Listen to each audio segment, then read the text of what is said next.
There we go. Okay. Is that good? Yeah.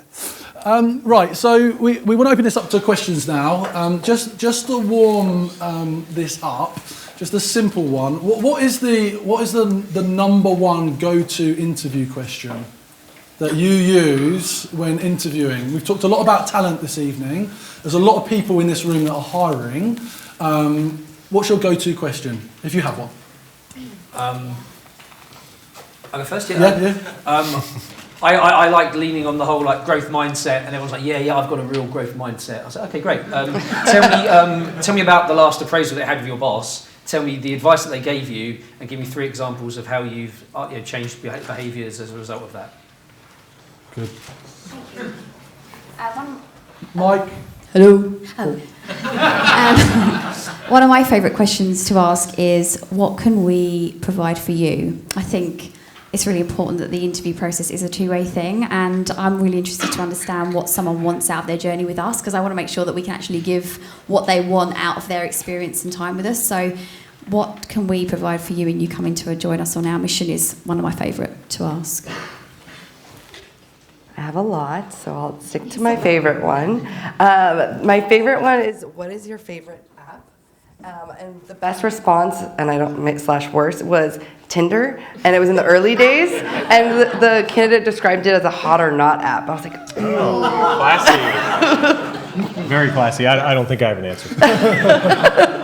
Never interviewed a salesperson. Thank you. Okay, so if you want to just put your hand up for the questions, and we're all leaders and salespeople here, so it shouldn't be too hard. Who's got the first question? This chap here. Thanks, Mark. I'll stand up because it's a bit nicer. Please. My name's Josh. I'm from iPresent. Just want to say thank you very much for speaking. I learned a lot of great and valuable advice tonight. One thing that I would love to open up to you guys is iPresent has been recently acquired by a rather large US sales enablement company called MediaFly, and it's such a massive culture change for us. I'm a typical Englishman, so it's different to have that culture.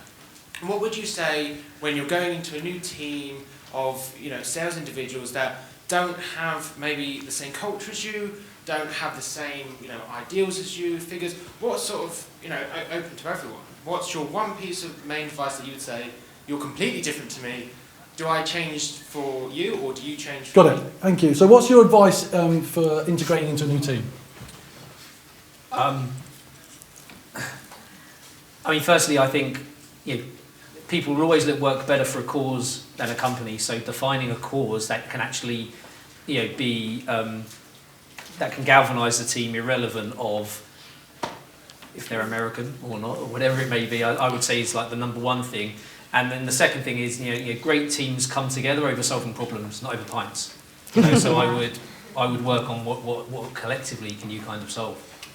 I can kind of relate to your point as well, because I moved over to America, and I built a team in America, and there was some English in the team, there was some Americans in the team. So relationships take time to build, right? I know there's a magic answer to it. But I'm going to say this because clearly this is important to me. Values are really important, because values, they help people understand what's the right way to behave, and they create a place for conversation. They're a tool. If you can understand them and don't really understand what they mean, they're a great tool to help break down barriers. So understanding behaviours through using your values are really important. But relationships take a lot of time. It's definitely not a switch in my opinion anyway. I think I have a mic. I will add to this because this is my life. And so, yeah, it's actually really funny. My team jokes like, I've never worked for an American company before, and you're so rah-rah. Everything's like screaming and yelling. And yeah, it's like, yeah, you're right. And even coming here, I'm understanding, the cultural differences. And I think it's just about observing and then figuring out how flexible you are, how willing are you to go to your limit, and then asking them to kind of meet you in the middle. So just really observing. Yeah, I actually would say that there's probably more in common than you think.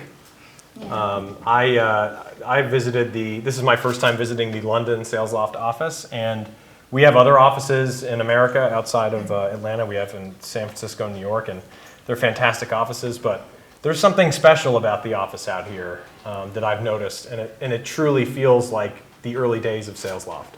And there's a lot of common, and it goes back to those values that we've hired for, and it's a lovely team. So. Thank you. Next question. We've got a hand. Am I allowed to ask a question? Yeah. In a second. Sophie. Thank you. So Eric spoke about one-word subject lines in email, and I'm wondering if Eric or any of the other sales leaders have got any examples of ones that have worked really well. That's good. Hi, first name has been a popular one for us. What was that, sorry? Hi, first name, so hi, Lauren.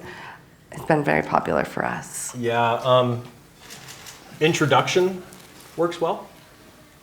But yeah, hi first name. I think the more you can personalize in a short period of time, the better in general. I noticed, you're next, like I love bourbon. The subject line would be, like this bottle of bourbon? I don't know. That'll get my attention. It's all about, I would say it's really all about the personalization and relevance of that. So one word's a little tough though sometimes. Also, I think sometimes, like a lot of us now, we communicate in, WhatsApp, Slack, in message form. Yep. And I think email takes us a step back and we get overly formal, or people tend to write a lot. Very true. So like in terms of a subject line, like an assumptive action, like I'm calling you in 5 minutes. And call them. I was meant to speak to you at 10. Were you?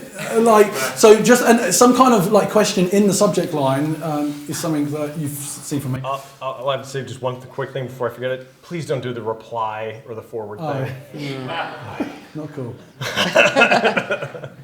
Next question. Where have we got one? Nazma? Mark? I'm not too sure if they will play. Yeah, we got a mic. Do you want We got a mic. We got one. Sorry, I've been at an event all day, so I have a very quick. I don't usually sound like this. What's the question? I said, okay, so just on a note on that, I believe the same report also stated that if you have the company's name that you're outreaching to as a subject line, that works really well. So just a tip to everyone else. So there's a lot of leaders, managers, aspiring leaders in the room.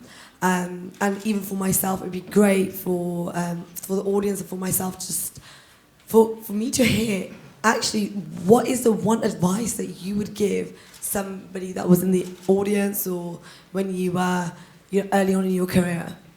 One advice, just one. I'm happy to start with that.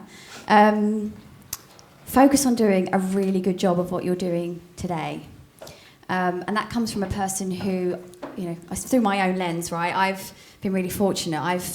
I've never had to go for an interview or had to kind of work up the career ladder. The opportunities always presented itself to me, and I think in part that's because I have given everything to the job that I've always been in and gone above and beyond, seen opportunity in that role beyond what I think the person that gave it to me thought was there. And in doing that, it's created and opened up so many other doors. So I'm not trying to say don't be ambitious and think about the future, but I think so many people I do speak to when I'm coaching, they're always thinking about the next thing. Don't forget about the amazing opportunity you've got right now in unlocking that, but beyond what you might think is its potential is, because that often, you can't hide talent, right? And that often can open up doors that you might not expect. That would be my one thing. I would add mentors. I found a mentor really early on. It usually happens organically, your current manager or whatever it may be, but then that manager will go on and you stay close. My mentor, we have a rule at Trifections, you can't change your job until you find your replacement. So I actually had my mentor come and take my job so that I could move here because we are so close and we talk every day. She's a life and a work mentor. Cool. Well, that's a nice way to end, I think. I'm mindful of your time. And so for this evening, I'd like to give a large round of applause to our amazing speakers.